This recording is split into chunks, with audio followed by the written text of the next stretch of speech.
What's going on, guys? My name is Wade with TechDaily. So check it out. Motorola's Moto G Play doesn't completely suck this year. Hooray! If you're not entirely sure what I'm talking about, I actually crowned last year's 2023 Moto G Play as the worst phone of the year. And for whatever reason, that video was somewhat controversial, which was odd because I literally demonstrated how bad the phone really was. It wasn't just my opinion. It couldn't do basic things like show you Google Maps directions or scroll through YouTube without being clunky and choppy. It was a poor performing phone to say the least. And it also had a bad camera setup, also only got 32 gigabytes of storage. I mean, look, I know it's Motorola's most affordable option, but we've gotta have some standards here. People also tend to feel that I am overly critical of Motorola in particular, which I am 100%, mainly because they truly deserve the criticism. Last year's entire Moto G lineup was awful. And here in the US, Motorola is basically the only other option customers have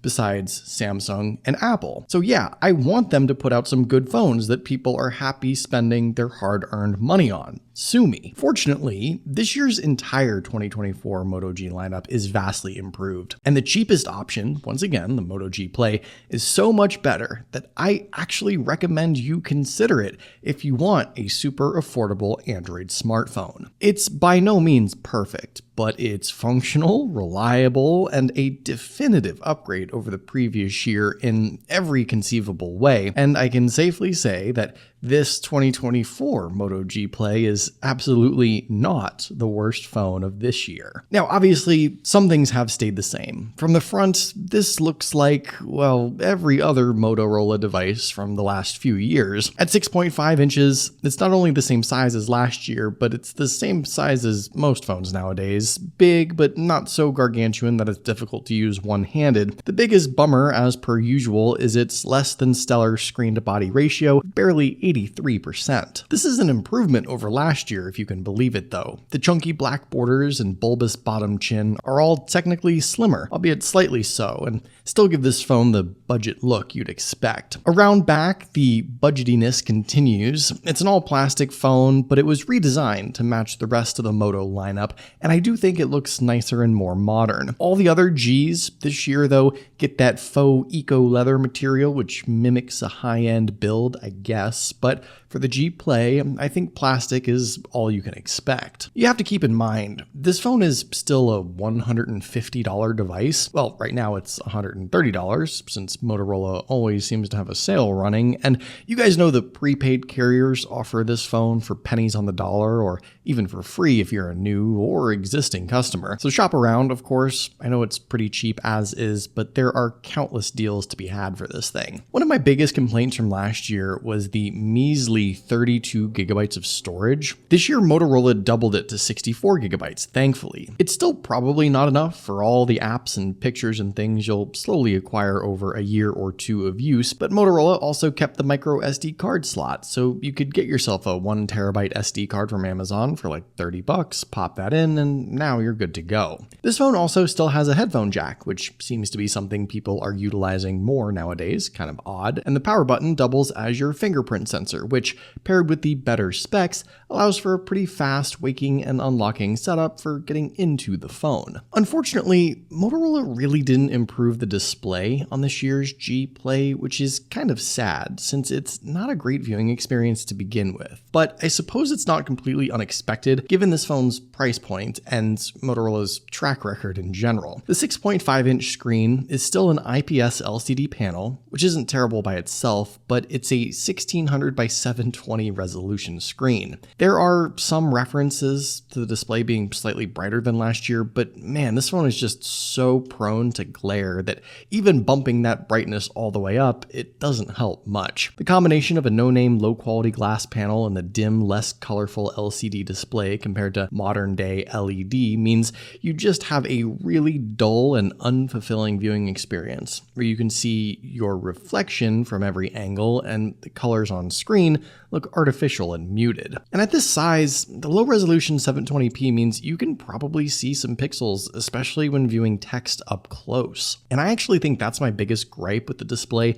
simply because Motorola's been pumping out 720 resolution screens on smartphones for like 10 years now at least. It's kind of ridiculous. The saving grace is the 90Hz refresh rate option. Enable that in settings, you do get a faster, smoother feel with all your swipes and taps. Again, helped along further by better internal specs that actually make the phone fast to use. All in all, I think for a lot of people, the screen is what it is. It's not going to be an overall deal breaker at like $130, and if you're used to budget phones, you know what you're getting here. Motorola also has to differentiate the other higher tier G phones in their lineup, so each step up you get a higher resolution, OLED, better refresh rate. It's a lineup that does make sense spec for spec this year, but I guess I just wish this bare minimum standard was still a bit higher. As far as the out loud listening experience, Motorola brought the dual speaker setup to this phone to match what's offered on the rest of the Moto G lineup, and I think that's great. They're not particularly special or wow sounding, but you get a loud and crisp sound that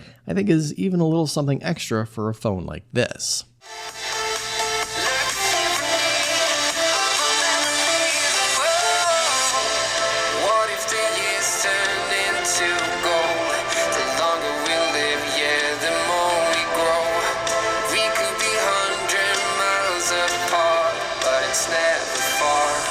All right, so let's get into the important stuff now, performance. And I want to reiterate something that I feel is not just some overt exaggeration, but was the fundamental issue with last year's Moto G Play. It was literally an unusable smartphone. And for some reason, people defended that phone's horrendous specs and miserable user experience by saying, well, it's still probably good enough for someone. Yeah, no. If someone is trying to do basic stuff on a smartphone and you can't even get the page to load or scroll through something without the app crashing, that's not usable for anyone. And it's just not fair to have people spend money on something like that when it's likely something they need for their daily life to stay connected to the world. Thankfully, this year's Moto G Play is vastly improved. For starters, it's powered by the solid Snapdragon 680 4G chipset, and you even get an extra gig of RAM. 4 gigabytes now isn't a ton. You'll see in a second that it still holds this phone back a little, and the Geekbench scores probably don't inspire much confidence if you've seen the specs from other smartphones, but when you actually go through and use this phone,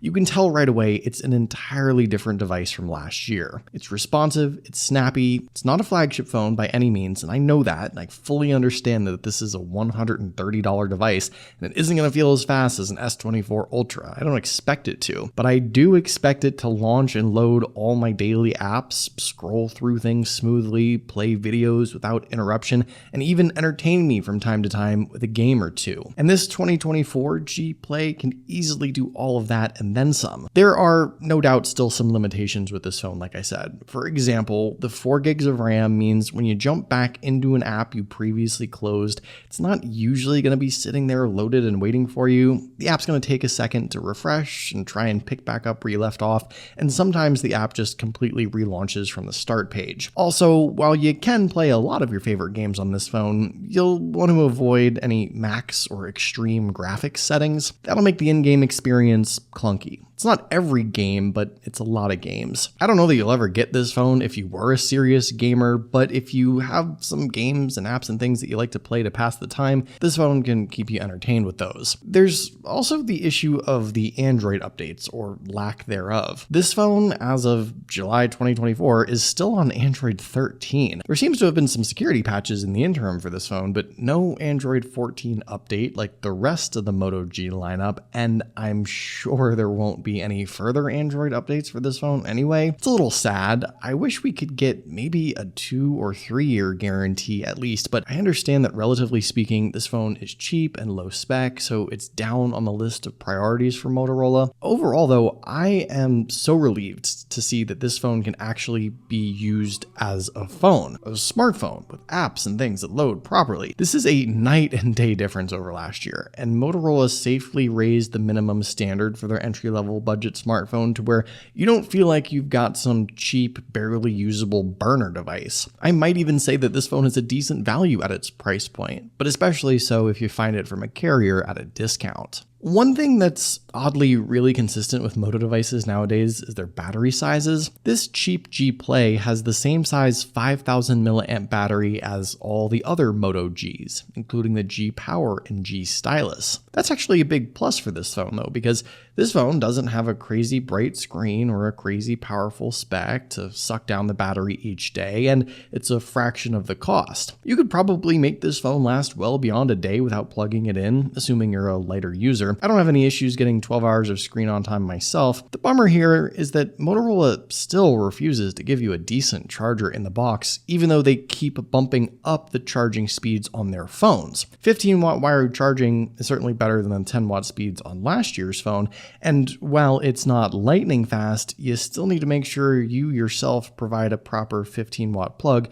to achieve that speed. Finally, if you just glanced at the back of this G Play, you'd probably assume it has some sort of dual camera setup, but actually this phone has one camera lens. What would be the secondary is just the LED flash. And I think Motorola did this embarrassing disguise to kind of make the phone seem better, but it actually is better. The main camera lens is way better. It's a 50 megapixel shooter now. I think they just ran out of budget making the main lens so good that they had to drop the macro and wide angle and depth sensor they might have otherwise included. The selfie camera is improved too. It's now an 8 megapixel shooter, and inside the camera app, Motorola, I think, gives you enough to where it doesn't necessarily feel like a single lens budget camera setup, but there's hints of it for sure. Obviously, you don't have any flexibility with the main lens besides just an 8x digital zoom. The portrait pics are all software based now. There's a high detail photo mode to take advantage of all those megapixels, but you can only shoot video at 1080p and 30 FPS. There's no